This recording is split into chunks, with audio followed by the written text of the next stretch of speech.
Ikhwatul iman rahimakumullah, malam pertama di alam kubur adalah satu malam yang pasti terjadi. Mati pasti terjadi. Pertanyaan malaikat munkar dan nakir pasti terjadi. Azab dan nikmat kubur pasti terjadi. Hari kiamat pasti terjadi. Pengadilan padang mahsyar pasti terjadi. Ma'asyiral muslimin, sahabat Ismail Attaqi rahimakumullah. Syukur alhamdulillah, kita duduk bersimpu bersyukur kehadirat Allah Subhanahu wa taala. Salawat dan salam terbesit dari lubuk sukma kita. Semoga kita sempurnakan keharibaan baginda Rasulullah sallallahu alaihi wasallam.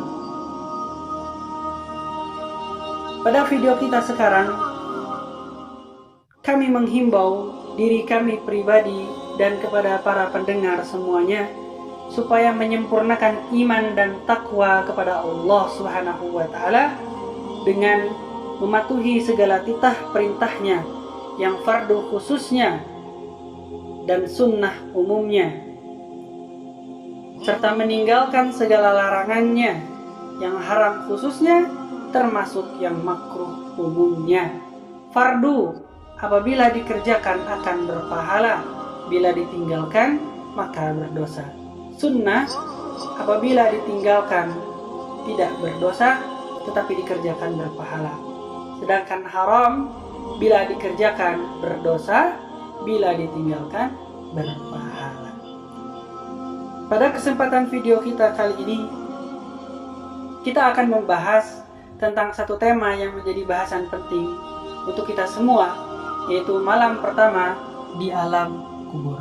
Sebelum kita mulai kepada pembahasan, jangan lupa kepada teman-teman sekalian bantu syiar dakwah dengan klik tombol subscribe, share video ini kepada teman-teman sehingga lebih banyak lagi orang yang mendapatkan manfaat dari video ini. Ikhwatul iman rahimakumullah,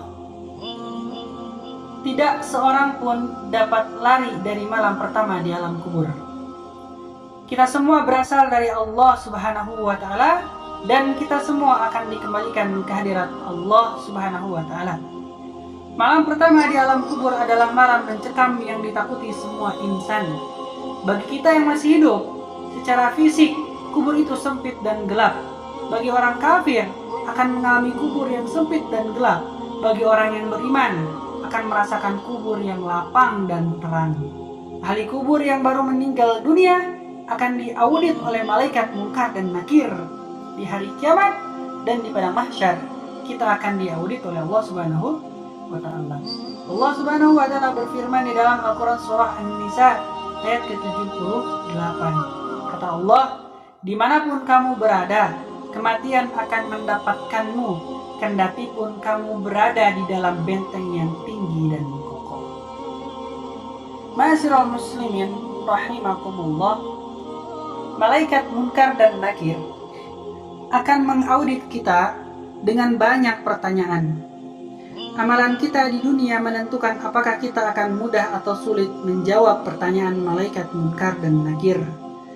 Bila amalan kita selama di dunia baik, maka kita akan mudah menjawab pertanyaan malaikat munkar dan nakir. Setelah orang yang mengantarkan jenazah pulang, maka jenazah itu akan langsung diaudit malaikat munkar dan nakir. Pertanyaan yang dilontarkan malaikat munkar dan nakir antara lain, siapa Tuhanmu? Maka jawaban yang benar adalah, Tuhanku Allah Subhanahu wa taala. Apa agamamu? Jawaban yang benar, agamaku adalah Islam. Siapa yang telah diutus untukmu? Maka jawabannya adalah baginda Rasulullah Muhammad SAW. Dari mana kamu tahu? Jawabannya, aku membaca Al-Quran, mengimaninya, mempercayainya, meyakininya. Tiba-tiba ada suara dari langit menyeru, jawaban hambaku benar, maka hamparkan surga baginya, berikan dia pakaian darinya, dan arahkan dia ke sana. Angin segar berhembus dan harumnya surga masuk ke kuburannya, kemudian kuburannya diperluas.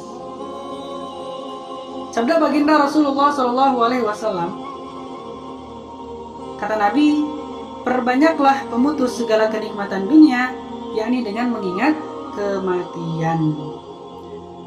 Sahabat Ismail At-Taqi rahimakumullah, bila ajal kita telah tiba, malaikat Israel akan mencabut nyawa kita. Bila kita menghembuskan nafas terakhir, putus segala urusan kita dengan dunia. Kita berpisah dengan keluarga kita, istri kita, anak cucu kita, teman kita, sahabat kita, tetangga kita. Malam pertama di alam kubur kita sendiri. Tidak ada lagi keluarga, teman, saudara, tetangga, tempat kita bercerita. Malam pertama di alam kubur hanyalah antara kita, malaikat Munkar dan Nakir, dan Allah Subhanahu wa Ta'ala. Jasad yang gagah sewaktu hidup di dunia berubah 180 derajat menjadi jasad yang terbujur kaku dan beku. Keluarga besar, saudara, teman, rekan, sahabat, tetangga datang melayat kita, mengangkat keranda jenazah kita, mengantar kita ke kubur, menyolatkan jenazah kita. Jenazah orang yang beriman ingin segera dibawa ke liang lahat. Jenazah orang kafir merintih saat dibawa ke liang lahat. Tiba di alam kubur, putuslah semua urusan kita dengan dunia. Jasad yang kaku dan beku dimakamkan di liang lahat. Semua anggota tubuh kita berkata kecuali mulut kita terkunci. Semua anggota tubuh akan berkata kecuali mulut akan terkunci. Ini sesuai dengan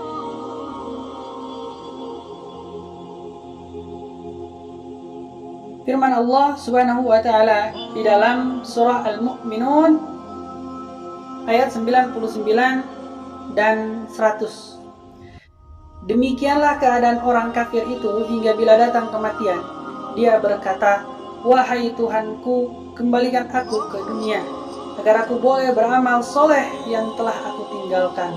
Sekali-kali tidak, sungguh itu hanyalah dalih yang diucapkan saja, dan di hadapan mereka ada alam barzah sampai hari kebangkitan mereka. Ma'asyiral muslimin, sahabat rahimakumullah. Sebelum kita menghembuskan nafas terakhir, banyak sekali bekal yang harus kita sempurnakan. Syariat Islam menuntut kita supaya banyak mengingat kematian, mempersiapkan diri untuk mati, menyempurnakan bekal untuk mati, bertaubat sebelum mati. Bila kita mendengar berita duka cita, kita menyadari bahwa kita juga pasti akan mati. Kita melayat orang yang meninggal dunia, kita mengangkat keranda jenazah, kita menyolatkan jenazah, kita mengantarkan jenazah ke kubur, kita berziarah ke kubur. Semua itu adalah pengingat mati. Kita semua pasti akan mati. Sabda Rasulullah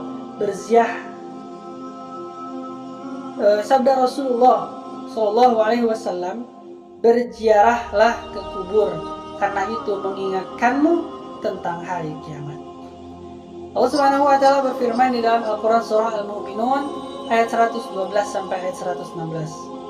Kata Allah Subhanahu wa Ta'ala berfirman, "Berapa tahun lamanya kamu tinggal di dunia?" Maka mereka menjawab, "Kami tinggal di bumi sehari atau setengah hari." Maka tanyakan kepada mereka yang menghitung. Allah Subhanahu wa Ta'ala berfirman, "Kamu tinggal di bumi hanya sebentar saja. Bila kamu mengetahui, maka apakah kamu mengira bahwa kami menciptakan kamu main-main dan bahwa kamu tidak akan dikembalikan ke hadirat kami? Mahatini Allah, Raja yang sebenarnya. Tiada Tuhan selain Dia, Tuhan yang mempunyai arsy yang mulia." Ma'asyiral muslimin, sahabat Ismail At-Taqi yang dirahmati oleh Allah Subhanahu wa Ta'ala, kubur adalah tempat yang paling gelap. Maka terangilah kubur dengan sholat tahajud. Kubur adalah tempat yang paling sempit, maka lapangkanlah kubur dengan silaturahim. Kubur adalah tempat yang paling sepi, maka ramaikanlah kubur dengan membaca Al-Quran. Kubur adalah tempat bermukimnya binatang yang menjijikan. Racunilah mereka dengan sedekah.